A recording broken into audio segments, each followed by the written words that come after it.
আমি মাটির নিচে 10 দিন ছিলাম। আমি দেখেছি আসার সময় কত মানুষ ওখানে 7 মাস 1 বছর 2 বছর পড়ে আছে, দুনিয়ার কেউ জানে না। 6-7 মাস পরে নাকি একদিন আসে নখ কাটার জন্য, চুল কাটার জন্য। বলেন তো 6-7 মাসে নখ কত বড় হতে পারে? আমি যখন নিচ থেকে আমার চোখ খুলে বের করছিল, আমি নিজে দেখেছি এই দেওয়ালের উপরে এরকম এই ভাঙ্গা ভাঙ্গা আঙ্গুল দিয়ে লিখে রেখেছে এই নখ দিয়ে, যে ভাইরা কেউ যদি বাইরে যেতে পারেন এই নাম্বারটাই জানাবেন যে আমি বেঁচে আছি। তার জীবনের উপরে কি গিয়েছে আপনি বলেন তো? আমার পাশের সেল থেকে ছাত্র দলের একজন চট্টগ্রামে বাড়ি, এই যুবক মানুষটাকে ভালো মানুষ নিয়ে গেল। ও তো যাওয়ার সময় চোখ বেঁধে দেয়, কালো কাপড় দিয়ে চোখ বেঁধে পেছনে হাত লাগিয়ে দিয়েছে, হ্যান্ডকাপ দিয়ে নিয়ে গেল। আসার সময় দেখি ও মা ও বাবা বলে চিৎকার করছে। ওর হাতের দিকে তাকিয়ে দেখি একটা নখও নেই।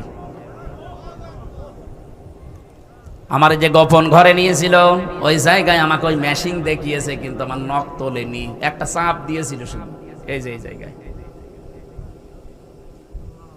এখনো পর্যন্ত কালো দাগ হয়, আজকে নখ কাটার কারণে মনে হয় আস্তে আস্তে মিলে গেছে, এখনো হালকা আছে। একটা চাপ দিয়েছিল শুধু, আমার তুলেনি, খালি চাপ দিয়েছে। এক চাপে আজ 3.5 বছর একাধারে, 4.5 বছর, কিন্তু 1 বছর বেরি হয়েছে। 4.5 বছরে এখনো আমার এই নখ এখনো মিলে যায়নি। আমি আসার পরে যেটা ভাঁজ করে নিলাম, কেন? কারণ চেয়ারে কাঁটেরটা আমি বসতে পারি না, বসলেই 10 মিনিট পরে আমার ব্যথা শুরু হয়ে যায়। আমার মাথার চুল থেকে পায়ের তালু পর্যন্ত 1 ইঞ্চি জায়গা বাকি নেই যেখানে টর্চার করে নাই।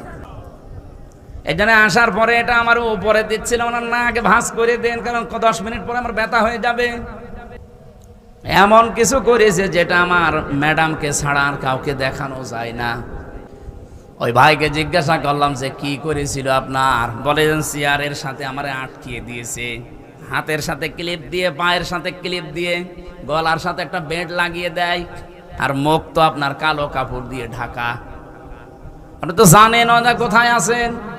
ওই মেশিন নিয়ে এসে শুধু হাতের সাথে পায়ের সাথে লাগিয়ে দেয়, এমন ভাবে সেট করা আছে একটা সুইচ টিপ দিলে একবারে নখগুলো উঠে চলে আসে।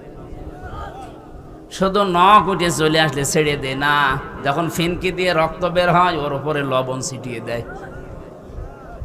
এখানে যারা প্রশাসনের আছে, এই পুলিশ ভাইরা যদি কেউ এরকম দায়িত্ব পালন করে থাকে, ওরাও বলতে পারবে। এই কঠিন পরিস্থিতিগুলো আপনারা তৈরি করেছিলেন। এই 1628 জন মানুষকে আমার মনে হয় একটাকেও মাফ করা ঠিক না। আমি নিজেরটা বলছি, ইন্নাহু লা ইফলিহুজ জালিমুন, কোন জালেম সফল হচ্ছে না, হবেও। এই জন্য আগামীতে যারা চেয়ারে বসবেন জালেম হয়ে যাবেন না, আপনার ভালোর জন্যই বলছি। আপনি জীবনেও টার্গেটে যেতে পারবেন না। অনেকে অনেকের হাওয়া খেয়ে এখন আবার জুলুম করার জন্য বিভিন্ন রকমের কথাবার্তা বলছে। এদের কথা শুনেই বোঝা যাচ্ছে যে চেয়ার পেলেই জুলুম করবে। এক কথা বলুন। কেউ কেউ বলেছে আগে তো কোরআনের অনুষ্ঠান করতে হলে অনুমতি নেওয়া লাগতো, আমরা যদি যেতে পারি অনুমতি দেব না। তা আপনি এ কথা আগেই বলে ফেললেন, অন্তত ক্ষমতা যাওয়ার পরে বলতে পারতেন না? দেশের মানুষ তো সব বুঝে ফেলেছে যে আপনি কি। এক কথা বলেন না কেন? এই জন্য যে 28 বার ষড়যন্ত্র সফল হয়নি, 350 বারও সফল হবে না। এই জন্য সে আশা বেঁধে রেখেছেন, অনেকে বুক বেঁধে রেখেছে আশা, এই আশায় গুড়ে বালি বাদ দেন। জীবনেও জালেমদের কোনো উদ্দেশ্য আল্লাহ সফল করবে না, তাহলে কোরআন শরীফ সমস্যা হয়ে যাবে। এই জন্য যারা অবৈধ সুখ পেয়েছিলেন, একটা অশান্তি পাবেন কয়টা? বলেন বলেন। এই যে যারা পরকীয়া প্রেম করে সুখ পায় না, ও এই এলাকায় মনে হয় নেই, আছে মানে কি এদের লবণাক্ত এলাকা। যারা অবৈধ প্রেমে আছেন, পরকীয়া প্রেমে আছেন, আপনারা কিন্তু সুখ শান্তি পান, আমি জানি। আপনি এই সুখটা পান, শান্তি পান, এটা কি বৈধ সুখ? আরো জোরে বলেন। এই একটা অবৈধ সুখ যারা পাচ্ছেন, বলেন আপনার বরাতে কয়টা অশান্তি লেগে আছে? এই জন্য এই মুহূর্তে আপনাকে তওবা করা লাগবে। এরকম যারা লাইনে আছেন, এই মুহূর্তে ওই নাম্বারগুলো ডিলিট করে দিন। কারা কারা রাজি আছেন হাত তোলেন তো। হ্যাঁ মুরব্বী, কার সাথে লাইন আছে আপনার? আপনি হাত তুললে হবে? নাও যাবে। এই না না, আপনারা কোন দিকে আছেন ভাই? এর মুরব্বী মানুষ, এক পা কবরে এক পা উপরে, আর ও যদি লাইন করে না। আমরা অবৈধ সুখ পেতে চাই না, সুখ শান্তি যদি পাই বৈধ পন্থায় পাবো। কথা বলেন না কেন? হ্যাঁ কথা বলেন। এজন্য আগামীতে যারা যেতে চাচ্ছেন, অনেকে আবার অবৈধ সুখ ভোগ করার ধান্দায় আছেন। না, আমরা হতে দেব না। এই দেশে যদি কেউ সুখ শান্তি পেতে চায়, বৈধভাবে তাকে সুখ শান্তি পাওয়া লাগবে। আবার রাতের ভোট দিনে করে চলে যাবেন মানে ওটা তো আবার অবৈধ। কি কথা বলেন না কেন? অনেকে এরকম চোরাগলি খুঁজতেছে, বলে কিচ্ছু চাই না। কি চান? নির্বাচন চাই।